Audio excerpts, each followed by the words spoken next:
안녕하세요, 산삼입니다. 저번 화에 있었던 성유물 스토리에 이어서 이번에도 성유물 스토리인데요.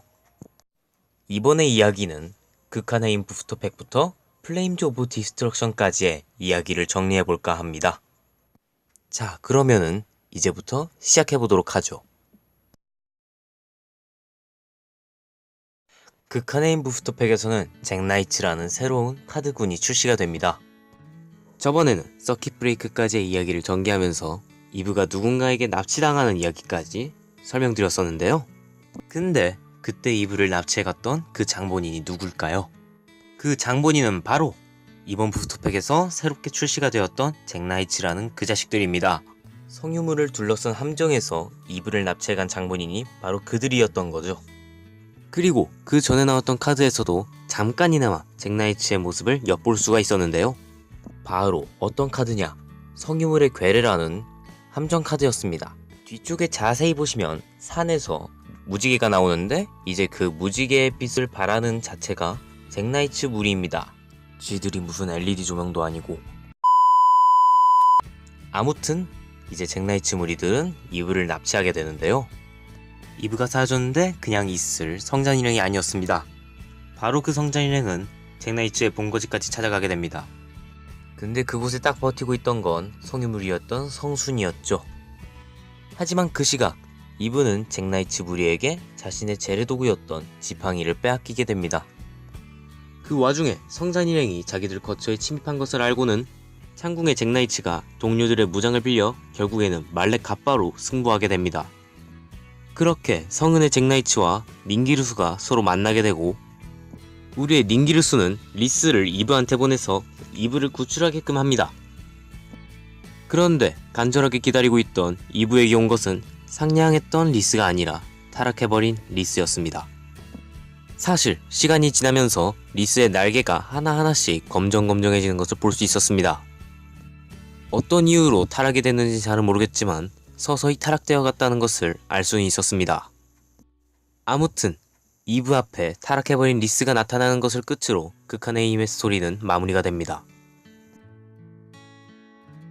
플레임즈 오브 디스트럭션에서는 트로이메어라는 카드군이 출시가 됩니다. 성잔일행과 말렉 갑바가 싸우는 도중에 갑자기 누군가가 둘의 싸움에 찬물을 끼얹는데요. 찬물을 끼얹는 동시에 말렉 갑바의 무장에 있던 코어들까지 전부 다 탈취하게 됩니다. 그리고 충격적이게도 그 찬물을 뿌린 장본인이 바로 이브의 몸을 빼앗은 리스였습니다. 잡혀가더니 이제는 몸까지 뺏겨버리냐. 아무튼 이브리스는 빼앗은 코어와 무장들 그리고 고철들로 자신의 부하를 만들게 됩니다. 그 부하 집단이 바로 트로이메어인 거죠. 그 시각 성잔의 힘이 사라져버린 성잔일행 중 아우람은 중도에 찬물을 끼얹은 이브리스 때문에 창궁과 같이 절벽에 매달리게 되는데요. 여기서 아브람과 창궁은 일종의 동맹을 맺게 되고 창궁은 아우람에게 자신의 힘을 물려주게 됩니다. 그렇게 새 무장을 얻게 되고 새롭게 이름까지 개명을 한 잭나이츠 아브람이 탄생하게 됩니다. 그리고 아브람은 닌기루스와 임두크와 같이 합류하게 되는데요. 그리고 서로 작전을 짜게 됩니다.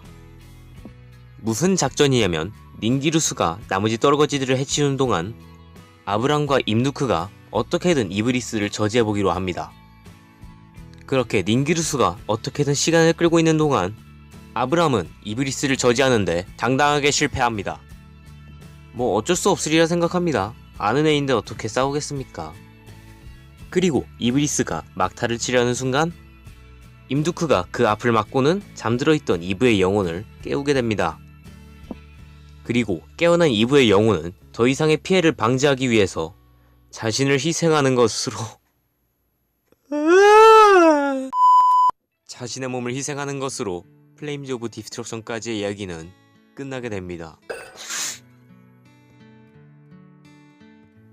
여러분들 모두 영상 재밌게 보셨나요? 저 같은 경우에는 스토리는 둘째치고 제 최애캐가 내팩만에 죽었습니다. 이렇게 잔인한 코나미에게 감사를 빌며 저는 이만 물러가도록 하겠습니다. 그럼 안녕히 계세요.